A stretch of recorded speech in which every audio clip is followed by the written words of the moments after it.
Bon, très simple, hein.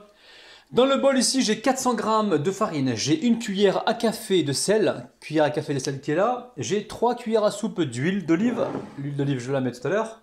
Ensuite 8 g de levure sèche boulangère que j'ai réhydratée avec 2 cuillères à soupe d'eau.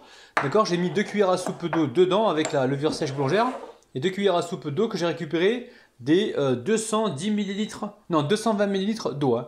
Donc ici j'ai 220 ml d'eau. J'ai récupéré donc 2 cuillères à soupe pour les mettre avec la levure sèche boulangère, ok.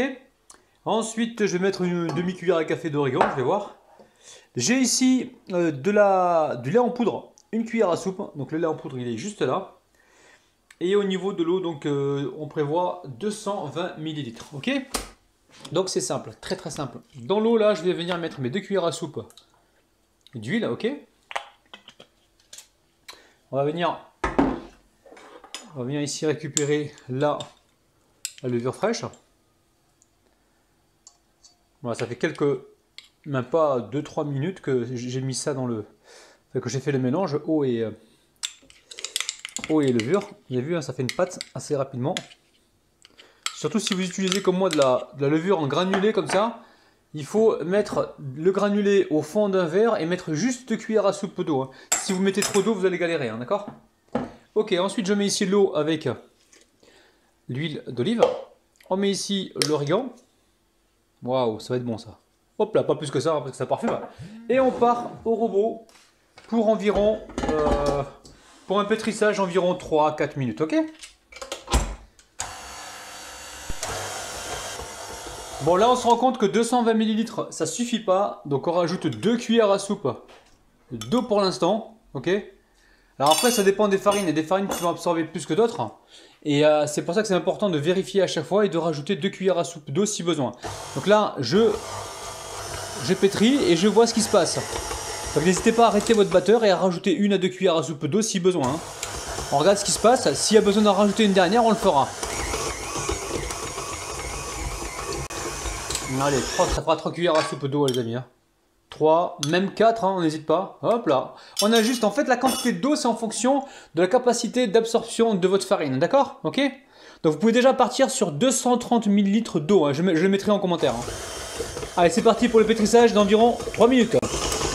Ok, la pâte, voilà, ça y est, elle est pétrie. Je mets un petit peu d'huile dessus. Ok, je la recouvre avec un petit peu d'huile d'olive. Donc vous, peut-être que vous n'allez pas avoir la même galère que moi. Tout dépend vraiment de la qualité de farine que vous utilisez, hein, ok? Allez, je mets un sac plastique dessus, un torchon et je laisse pousser. Il faut que ça arrive là au moins. Il faut que ça double voire triple de volume, ok? A plus tard. Bon, la pâte a bien poussé. Allez, on met un peu de farine, un petit peu sur le plan de travail. Alors, moi pour être franc avec vous, vous le savez les amis, je suis toujours franc avec vous. Cette pâte là, moi je l'ai faite hier soir. Je devais m'en occuper aussitôt 1 heure après, 2 heures après, pour le temps qu'elle gonfle, mais après j'ai pas eu le temps. Donc elle est sur le plan de travail depuis hier soir, d'accord? Donc ça change pas grand chose, au contraire. Elle a bien fermenté, c'est exactement ce que l'on recherche. Ok, vous avez vu? Je dépose ma pâte sur le plan de travail. Une petite fessée pour lui souhaiter la bienvenue. Ah! Ok, on remet un petit peu de farine. On va faire un pliage, premier pliage comme ceci. Alors pourquoi tu fais ce pliage? Je ne sais pas pourquoi, mais quand je le fais, j'ai une mie assez agréable. Et là, je viens pincer. Ok? Ok. Donc là, je forme en boudin rapidement. Et je vais venir découper des parts d'environ 120 grammes. Ouais, 120 grammes. D'accord? Donc je les pèse au fur et à mesure et on se retrouve juste après. Bon, après, vous récupérez la palette. Vous mettez de côté donc la farine. Ok? Je récupère la boule ici, je viens l'étirer gentiment pour qu'elle puisse adhérer donc au plan de travail. Je l'étire, je la forme en boule. Ensuite, je la mets comme ça et je viens ici la bouler. Alors, on appuie un petit peu, on resserre gentiment les doigts et on se retrouve avec une boule. Ok?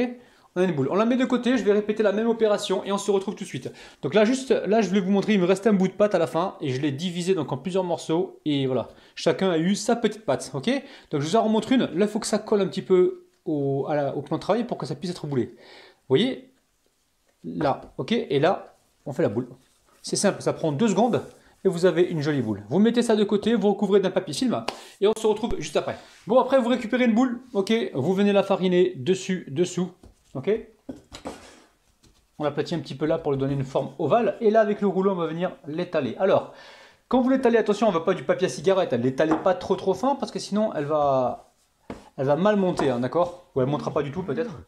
Donc là, on l'étale comme ceci. Je vais vous montrer un petit peu l'épaisseur. Est-ce que vous voyez là? Voilà. Pas plus que ça, hein, d'accord? Je vais continuer ainsi de suite et on se retrouve juste après. Bon, ça y est, j'ai préparé donc mes pains, vous avez vu? On va les laisser encore regonfler un petit peu et on les mettra au four, hein, d'accord? Au four, ce sera à 230 degrés. Alors, on va pas trop les cuire parce qu'on va les farcir et les recuire après, hein, d'accord? Donc là, pour l'instant, je les mets dans un endroit tiède et je les laisse repousser. Ça peut prendre 40 minutes, les amis, hein, voire 45 minutes. On laisse le temps, tout dépend de la température de votre pièce. Ça peut prendre moins aussi. Mais là, il faut que ça regonfle un petit peu, ok? Bon, voici la première plaque qu'on a laissé reposer environ 40 minutes. Allez, je récupère là un pinceau avec de l'eau et je viens badigeonner le dessus. Avec un petit peu d'eau, hein, ok? Allez, j'enfourne ça pour environ 15 minutes à 230 degrés. Hein. A tout de suite. Bon, les pains sont cuits, hein. Cuits et refroidis. Cuits au bout de 12 minutes. Hein. Donc là, ils sont un petit peu blancs. C'est normal. Alors, on peut les remplir de différentes manières. D'accord? Nous, on va essayer de choisir une stratégie. Alors, soit vous ouvrez au milieu et vous remplissez. D'accord? Je vais essayer d'en faire des comme ça et des comme ça. D'accord? Vous avez compris. Allez. Je récupère ici un couteau. On va récupérer celui-ci. Et je vais venir comme ça ouvrir le centre. Je vais en faire un comme ça. Je vais tester déjà. Voir sur le centre ce que ça donne. Sinon je vais les faire sur le côté. Ok? Donc là les pains, vous voyez, ils sont vides à l'intérieur. Hein. C'est des pains justement à remplir. Hein. On est d'accord, hein. Alors attendez, je vais baisser un peu la caméra. Ok. Donc c'est simple. Je vais vous montrer un petit peu ce que j'ai.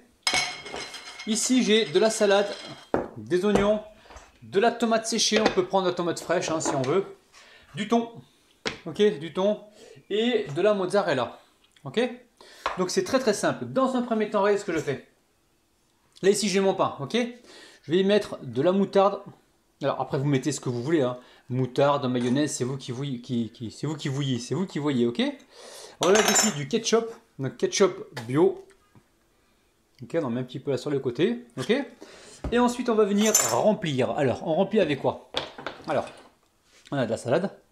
On met de la salade donc sur le fond. Ok.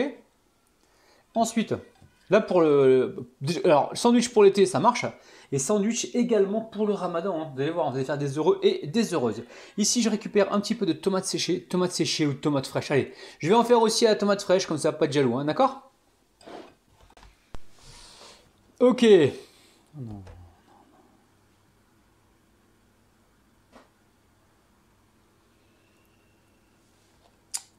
Ok, donc là je récupère le pain, j'ai coupé mes tomates, on met des tomates fraîches aussi, allez, on se fait plaisir aujourd'hui. Ok, ici j'ai de la mozzarella, boule de mozzarella, vous la coupez au couteau, vous la déchirez comme moi à la main. On va mettre un petit peu, ok, mozzarella dedans, c'est super bon ça comme recette, hein. Vous allez voir.